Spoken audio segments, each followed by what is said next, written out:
ओम नमः सिद्धेभ्य। नमो नमः सत्हितंकराय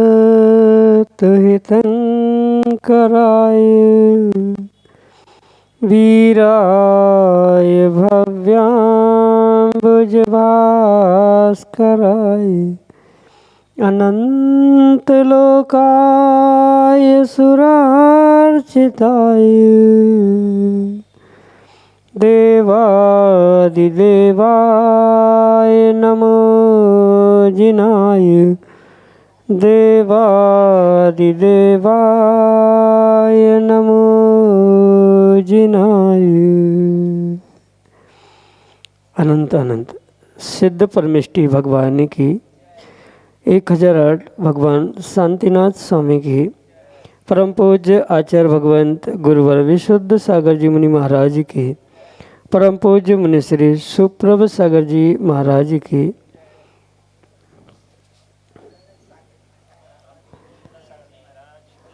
जन्म होना महान नहीं है, क्योंकि संसार में प्रति समय प्रतिपल अनेक जीवों का जन्म होता है और मरण को भी प्राप्त होते हैं, लेकिन वास्तव में जन्म उनका ही सार्थक है जो इस मनुष्य पर्याय को प्राप्त करके और निर्विकल्पता को प्राप्त कर लेते हैं।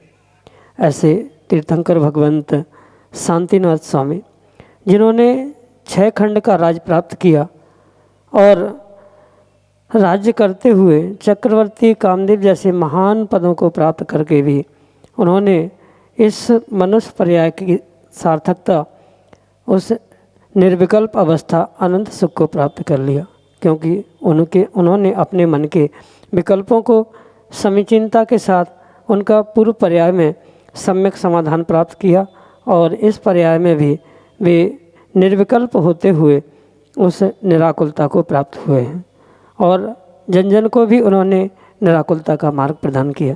ऐसे आत्मकल्याण की वह अनूठी विधा हमें अरिहंतों की अनुकंपा और निर्ग्रंथों के आशीर्वाद से प्राप्त होती है। उसी क्रम में परम पूज्य मुनिश्री ने भी आपको वह विधा प्रदान की है जिसके माध्यम से आप अपने ही मन के विकल्प को समीचीनता प्रदान करते हुए उसका सम्यक रूप से समाधान परम पूज्य मुनिश्री से प्राप्त कर सकते हैं। आप भी उस अनूठी विधा से जुड़ें और अपना समीचीन विकल्प भेजें। प्रारंभ करते हैं आज का सम्यक समाधान। और आज के पहले विकल्प के लिए श्रीमती सुरेखा जैन, झांसी उत्तर प्रदेश से, महाराज श्री के श्री चरणों में बारंबार नमोस्तु करते हुए अपना समीचीन प्रश्न रख रहे हैं कि महाराज जी, स्वर्ग में जो मिथ्या दृष्टि देव होते हैं उनमें भी शुभ लेस्या पाई जाती है, लेकिन शुभ लेस्या को प्राप्त करके भी वे जीव मरण करके वहाँ से एक इंद्रिय स्थावर पर्याय को कैसे प्राप्त होते हैं? हमारे समीचीन विकल्प का सम्यक समाधान करने की अनुकंपा करें। नमोस्तु महाराज जी, नमोस्तु। ओम नमः सिद्धम। परम पूज्य आचार्य भगवान गुरुवर विशुद्ध सागर जी महाराज जी की, परम पूज्य मुनि श्री सुप्रभ सागर जी महाराज जी की। ताते चय थावरतन धरो घोर शभ्रम सागर में पर। ये जो छड़ाला की पंक्ति है उसे मात्र छड़ाला के ही नहीं अपितु करणानियों के सिद्धांत के अपेक्षा से भी समझने की आवश्यकता है, क्योंकि स्वर्गों के देव जो मिथ्यात्व के साथ अपने उन स्वर्गों के भोगों को भोगते हैं और जैसे ही स्वर्गों के भोग भोगते समय जो भुज्यमान आयु है उस भुज्यमान आयु के 6 माह शेष रहने पर या लगभग 6 माह की आयु शेष रहने पर उस अल्पायु को देखकर जब उनके शरीर की कांति मंद होती है, गले में जो उनकी फूलों की पुष्पों की माला है वह म्लान होते हुए उन्हें समझ में आती है, जो आभूषण आदि उन्होंने पहने के रखे हैं उन आभूषणों की कांति भी तेज भी मंद होता हुआ उन्हें समझ में आता है। और चूँकि जन्म से ही उनका वह अवधि ज्ञान मिथ्यात्व के कारण कुअवधि होने पर भी जो मिथ्यात्व के कारण वो जान लेते हैं कि अब ये सब कुछ हो रहा है, मतलब शरीर की कांति समाप्त हो रही है, माला मुरझा रही है, इन कारणों से जो अल्प आयु मेरी बची है अब देव पर्याय छूटेगी और देव पर्याय से छूटने पर ये देव पर्याय के श्रेष्ठतम उत्कृष्ट भोग मेरे से छूट जाएंगे और यहाँ से च्युत होकर कहीं न कहीं मैं माना कि मध्यलोक में गया और उस मध्यलोक में किसी माँ के गर्भ में मुझे आना पड़ेगा, जहाँ विष्ठा, मल, कृमि आदि आदि के साथ मेरा संपर्क होगा। उस मलमयी, दुर्गंधमयी, निंदनीय, कुत्सित किसी माँ के गर्भ में मुझे 9 महीने तक रहना पड़ेगा।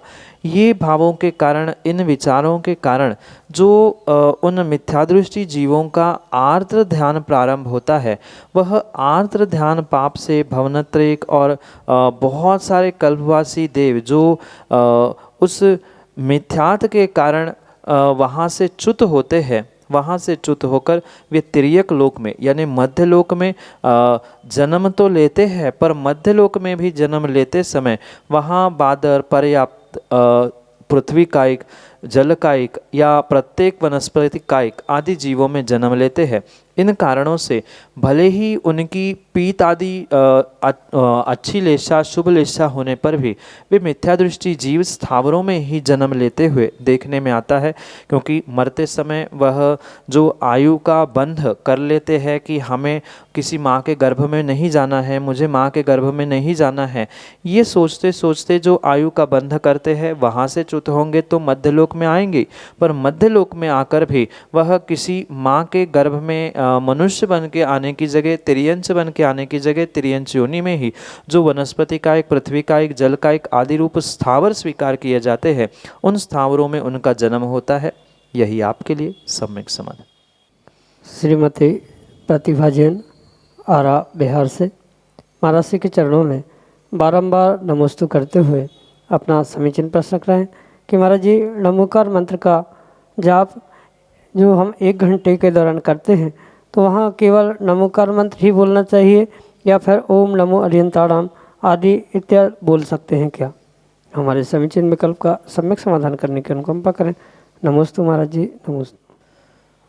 नमोकार मंत्र का पाठ हो या नमोकार मंत्र का जाप आदि हो, उन क्रियाओं में सबसे पहले आपको ये समझना होगा कि जो नमोकार मंत्र मूलतः क्या है।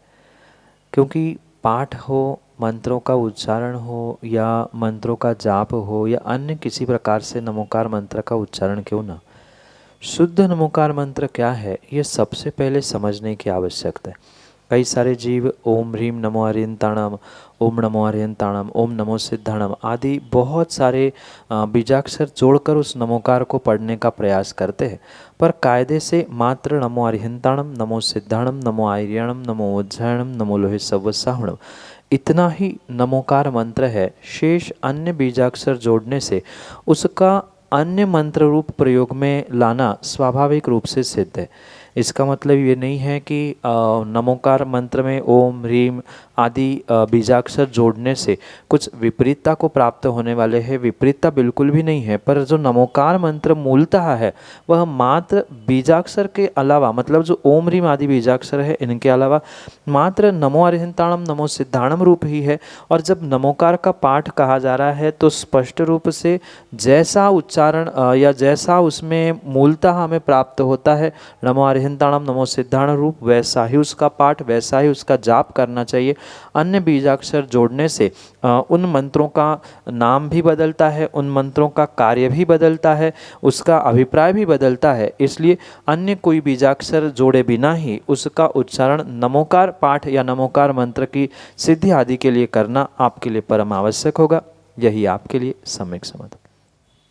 पारसी जैन, आरा बिहार से महाराज श्री के चरणों में बारंबार नमस्ते करते हुए अपना प्रश्न रख रहे हैं कि महाराज जी, तीर्थंकर और गुरुओं के चित्र घर में लगाकर उनकी पूजा आरती कर सकते हैं क्या? हमारे समीचीन विकल्प का सम्यक समाधान करते हुए हमारा मार्गदर्शन करने की अनुकंपा करें। नमोस्तु महाराज जी, नमोस्तु। भगवान और गुरु आदि की फ़ोटो तस्वीर घर में, मकान में, दुकान आदि में लगाने में किसी भी प्रकार से कोई दोष नहीं है, क्योंकि वो एक सम्मान का प्रतीक हो सकता है, या हमारे प्रभु हमारे गुरु इस प्रकार से है, ये एक बोध करने के लिए प्रतीकात्मक चिन्ह के रूप में भी स्वीकार किया जा सकता। पर फोटो लगाना और उन फोटो की पूजा आरती आदि करना, इसमें ज़मीन आसमान का अंतर है। जैसे आगम में फ़ोटो तस्वीर आदि लगाने में निषेध नहीं है, पर स्पष्ट रूप से उनकी पूजा करना, उनकी आरती आदि करना, इसका निषेध है। क्योंकि हुंडावसर्पणी काल में और पंचम काल में विशेष करके आचार्य भगवान कहते हैं कि अतदाकार स्थापना का पूजना, अतदाकार स्थापना को पूज्य मानना, ये पूर्ण रूप से मिथ्यात्व की ही कोटि में, मिथ्यात्व की ही श्रेणी में आता है। आजकल घरों में ही नहीं, अपितु मंदिरों में भी वेदियों में बड़े बड़े फ़ोटो तस्वीर रखकर उनकी पूजा आराधना की जा रही है, उनके ही सामने आरती की जा रही है, तो ये किसी भी प्रकार से उचित नहीं है। इसलिए स्थान कोई भी क्यों ना हो, घर, मंदिर, दुकान, कोई स्थान क्यों ना हो, फ़ोटो चूँकि अतदाकार रूप स्वीकार की जाती है, इसलिए अतदाकार रूप कोई भी स्थापना पूज्य नहीं हो सकती। चाहे अरिहंत की प्रतिमा हो, गुरु की प्रतिमा हो, ये तदाकार स्थापना रूप स्वीकार किए जाते हैं। सामान्य भाषा में अगर समझे, जो प्रतिमा 3D में है, मतलब तीनों डायमेंशन से प्राप्त होती है, वही प्रतिमा तदाकार रूप स्वीकार होती है। चित्रों के कोई भी डायमेंशंस नहीं होते, वह मात्र सामने से ही दिखता है, और उसलिए उसकी स्थापना निक्षेप से अतदाकार रूप स्थापना स्वीकार की जाती है। और हुंडावसर्पणी काल में किसी भी प्रकार से इस अतदाकार स्थापना को पूज्य नहीं स्वीकार किया जाता। अगर चित्रों की ही पूजा और आरती करना हमारे जिनागम में इष्ट होता तो हजारों, लाखों, करोड़ों का खर्च करते हुए जिनेंद्र भगवान की प्रतिमा, गुरु की प्रतिमा, उनके पंचकल्याणक, उनका सब कुछ संस्कार करने का, पुरुषार्थ करने की आवश्यकता ही नहीं थी। हर कोई व्यक्ति बाजार से चित्र ले आए, फोटो निकाल के घर में टांग ले, मंदिर में रख ले, वेदी पे सजा के रख ले, उतने से ही अगर पूज्यता प्राप्त होती तो इतना बड़ा अनुष्ठान, इतने बड़ा खर्चा करने की कोई आवश्यकता ही नहीं होती। इसलिए ये विशेष रूप से ध्यान रखें कि जैसे आचार्यों ने इस तदाकार स्थापना को, मतलब चित्र आदि को पूजने में मिथ्यात्व की कोटि में रखा है, और मिथ्यात्व का क्या फल होता है ये तो सर्वसामान्य रूप से आप बहुत अच्छे तरीके से जानते ही हो। तो इससे बचने का पुरुषार्थ करना ही श्रेष्ठतम कारण हो सकता है। किसी भी प्रकार से उनकी पूजा करना ये आगम के परिप्रेक्ष्य में उचित नहीं है। हाँ, आप सम्मान के रूप में सामान्य रूप से उस प्रतीक को घर में, दुकान में या मंदिर आदि में भी रख सकते हैं, विराजमान कर सकते हैं, पर मंदिर में भी रखते समय भगवान से अधिक ऊंची या भगवान से बहुत बड़ी तस्वीर को रखना, ये भी आगम के परिप्रेक्ष्य में उचित नहीं है। और घर में भी अगर माना कि फोटो आदि रखी है, तो फोटो को एक सामान्य स्थान देते हुए ऊंचाई पर टांग दिया जाए, रख दिया जाए, पर उसकी पूजा, उसकी आरती करना किसी भी प्रकार से उचित नहीं है। यही आपके लिए सम्यक समझ। आरा बिहार से डॉक्टर श्वेता जैन अगले समीचीन विकल्प के लिए। नमोस्तु महाराज जी, नमोस्तु नमोस्तु नमोस्तु महाराज जी। महाराज जी, मेरा प्रश्न है कि मंदिर पर ध्वजा क्यों लगाई जाती है, और ये ध्वजा क्या कपड़े की होनी चाहिए या लोग पीतल की आजकल ध्वजा लगाने लगे हैं, उसका महत्व क्या है, और कपड़े की ध्वजा अगर लगाते हैं तो उसका महत्व क्या है? कृपया समीचीन समाधान कीजिए। नमोस्तु महाराज जी, नमोस्तु महाराज, नमोस्तु महाराज। मंदिर के ऊपर ध्वजा का माँ अपना एक विशेष महत्व है, क्योंकि ध्वजा मात्र मंदिर के ऊपर नहीं, अपितु शिखर के ऊपर होनी चाहिए। और शिखर के ऊपर भी कितना उसका प्रमाण है, मतलब उसकी ऊंचाई क्या है, उसकी लंबाई चौड़ाई क्या है, उसका तद्रूप फल भी आचार्य भगवंत ने आगम के परिप्रेक्ष्य में समझाने का प्रयास किया। किसी प्रकार से जो लगी हुई ध्वजा है वह शिखर से टकरानी नहीं चाहिए। कम से कम 1 हाथ, 3 हाथ, 5 हाथ इस प्रमाण से वह शिखर से, कलश से ध्वजा ऊपर होनी चाहिए। मात्र शिखर से नहीं अपितु कलश से भी उसकी ऊंचाई निर्धारित की जाती है। क्योंकि गर्भालय के ऊपर ही शिखर और उसके ऊपर कलश होता है और उसका जो शंकु का या पिरामिड जैसा आकार बनता है, उस गर्भालय में मंत्रों के द्वारा, अभिषेक पूजन के द्वारा जो विशेष ऊर्जा बनती है वह उस शंकु के रूप में शिखर कलश तक पहुँचती है। और वहाँ लगा हुआ जो ध्वजा है वह ध्वजा कपड़े की होने के कारण से जैसे ही ध्वजा फहराती है वह जो वहाँ की वर्गणा एनर्जी वहाँ ऊपर तक पहुँची है वह ध्वजा के कपड़े के माध्यम से सर्वत्र नगर में या घर परिवार जो भी वहाँ समीपवर्ती होते हैं उनके लिए वह ऊर्जा एनर्जी कार्यकारी हो सकती है। इसी मुख्य उद्देश्य से शिखरों पर कलशों के ऊपर मतलब 1, 3, 5 आदि फीट की कम से कम ऊंचाई लेते हुए कपड़े की ही ध्वजा लगाने का मुख्यता से प्रमाण प्राप्त होता है। आगम में पीतल आदि की भी ध्वजा का प्रमाण प्राप्त होता है। देवों के द्वारा वह पीतल की ध्वजा या अन्य उत्कृष्ट धातुओं की ध्वजा चढ़ाई, ऐसे भी उदाहरण मिलते हैं। पर भले ही पीतल आदि की ध्वजा हो पर वहाँ कपड़े की ध्वजा होना अनिवार्य ही है, क्योंकि जो ऊर्जा कपड़े की ध्वजा के लहराने से सर्वत्र फैल सकती है वह अन्य धातुओं के लहराने से या धातुओं की ध्वजा से नहीं संभव हो सकती, क्योंकि धातु की ध्वजा कभी लहराती ही नहीं है। वो घूम तो सकती है पर जो ऊर्जा कपड़े के ध्वजा के माध्यम से मिल सकती है वह अन्यत्र नहीं मिल सकती।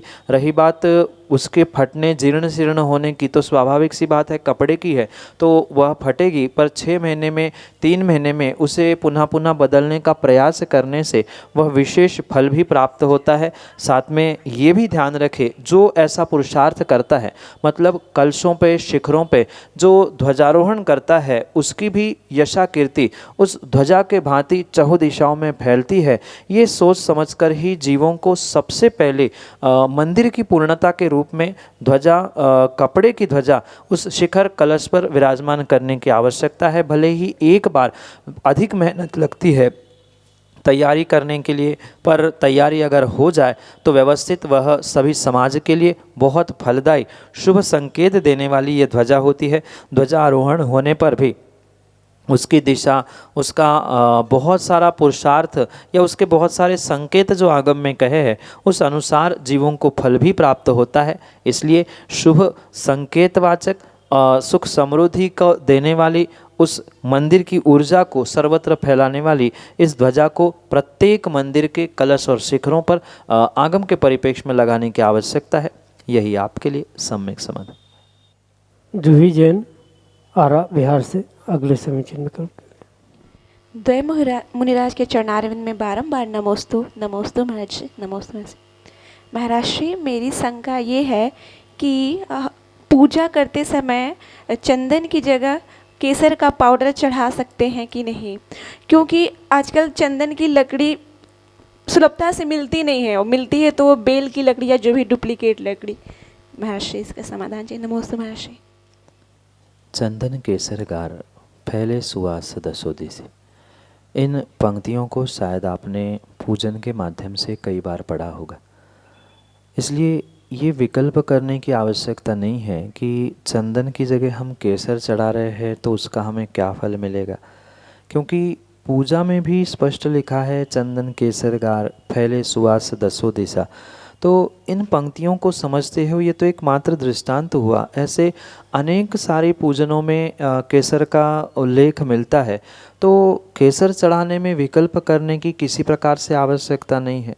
भले ही बहुत सारे स्थानों से आज ये कहने को, सुनने को प्राप्त होता है कि केसर का तो प्रकृति, केसर का स्वभाव गर्म होता है, इसलिए उसे शीतलता के लिए कैसे चढ़ाया जा सकता है, पर वहाँ ये भी विषय समझने की आवश्यकता है। जैसे कहावत है कि कांटे को कांटे से ही निकाला जाता है, ऐसे ही अगर मानकर चंदन की जगह केसर का गर्म स्वभाव भी मानकर हम संसार ताप मिटाने के लिए कभी इस गर्म वस्तु को भी चढ़ा रहे हैं तो भी उसमें क्या हर्ज है। दूसरी बात जो आप भी कह रहे हैं वो भी सही है कि चंदन के नाम पे और आजकल अष्टगंध या चंदन पाउडर के भी नाम से बहुत सारा मिश्र द्रव्य या ऐसा कहे तो जघन्य द्रव्य भी बाज़ार में बिकने के लिए मिल रहा है। घिसते घिसते वो लकड़ियाँ समाप्त हो जाती है, पर उससे चंदन का वास्तविक जो गंध है या चंदन की जो वास्तविक सुगंध या शीतलता है वो प्राप्त नहीं होती, क्योंकि मात्र लकड़ी में इत्र डालकर उसे बेचने के लिए सुगंधित किया जाता है। कुछ दिनों में ही उसका इत्र उड़ जाता है और मात्र लकड़ी शेष रह जाती है। इस परिप्रेक्ष्य में केसर पाउडर या केसर के उन रेसाओं का घिस के चंदन के रूप में प्रयोग करना, इसमें किसी भी प्रकार से कोई दोष नहीं है। पर जो वर्तमान में केसर के नाम पर बहुत सारे स्थानों पर, बहुत सारे मंदिरों पर कभी हल्दी चढ़ाई जाती है, अक्सर चौके में या बहुत सारे स्थानों पर यही देखा में आता है कि चंदन के नाम पर हल्दी चढ़ाई जाती है पानी में घोलकर या मिलाकर। कई बार फूलों के जो डंठल होते हैं उनको गलाकर उनका रंग वैसा होने के कारण से चंदन या केसर कहा जाता है। ये तो शुद्ध मिलावट है, ये शुद्ध मायाचारी है। तो ये करना आगम के परिप्रेक्ष्य में उचित नहीं है। जब पूर्व आचार्यों ने, पूर्व विद्वानों ने चंदन को केसर के साथ या केसर के नाम पर चंदन को, चंदन के नाम पे केसर को भी स्वीकार किया है, तो उसे आगम के परिप्रेक्ष्य में समर्पित करने में, चढ़ाने में किसी भी प्रकार से कोई दोष नहीं है। यही आपके लिए सम्यक समझ। ईसरी झारखंड से ब्रह्मचारी शीतल भैया जी अगले समीचीन विकल्प के लिए। मैं सुब्रत सागर जी महाराज जी से पूछना चाह रहा हूँ कि आरा में चतुर्मास कब होगा? नमोस्तु महाराज जी। आरा में चतुर्मास आदि होने में किसी भी प्रकार से कोई हर्ज नहीं है, पर आवश्यकता सभी समाज को एकत्रित होते हुए जो निर्ग्रंथों के प्रति समर्पण भक्ति दिखाने की है, वही जब तक समर्पण भक्ति निर्ग्रंथ को प्राप्त नहीं होगी तब तक किसी भी प्रकार से कोई भी निर्ग्रंथ चतुर्मास आदि करने का विचार नहीं कर सकता। क्योंकि निर्ग्रंथ मुनिराज या कोई भी त्यागी व्रती मात्र रोटी के टुकड़े के भूखे नहीं होते, कहीं ना कहीं श्रावकों की भक्ति के लिए ही वे पुरुषार्थ करते हैं। जहाँ की समाज भक्ति समर्पण के साथ साथ निर्ग्रंथ की सेवा, वैयावृत्ति, ज्ञान प्राप्ति आदि आदि के उपायों में संलग्न होने का प्रयास करती है, उन्हीं जीवों को कहीं न कहीं निर्ग्रंथ मुनिराजों के चातुर्मास कराने का सौभाग्य प्राप्त होता है। साथ में ये भी समझने की आवश्यकता है कि कुछ मिनटों और कुछ घंटों की तैयारी से चातुर्मास नहीं होते, कई महीने और कई वर्षों की तैयारी से और कई वर्षों के पुण्य के निमित्त से ही किन्हीं निर्ग्रंथ मुनिराजों का चातुर्मास समाज को प्राप्त होता है। इसलिए अगर समाज वाले चाहे, समाज वाले पुरुषार्थ करें, भक्ति और समर्पण का योग्य समय पर योग्य पुरुषार्थ करते हुए प्रदर्शन करने का पुरुषार्थ करें, तो अवश्य ही इस आरा में, आपके नगर में, मंदिरों की नगरी में चातुर्मास होने की संभावना है। और मात्र 2 ही नहीं, आचार्य भगवान विशुद्ध सागर जैसे महान संतों का भी चातुर्मास एक नगरी में हो सकता है, पर आवश्यकता भक्ति समर्पण की है। यही आपके लिए सम्यक समझ।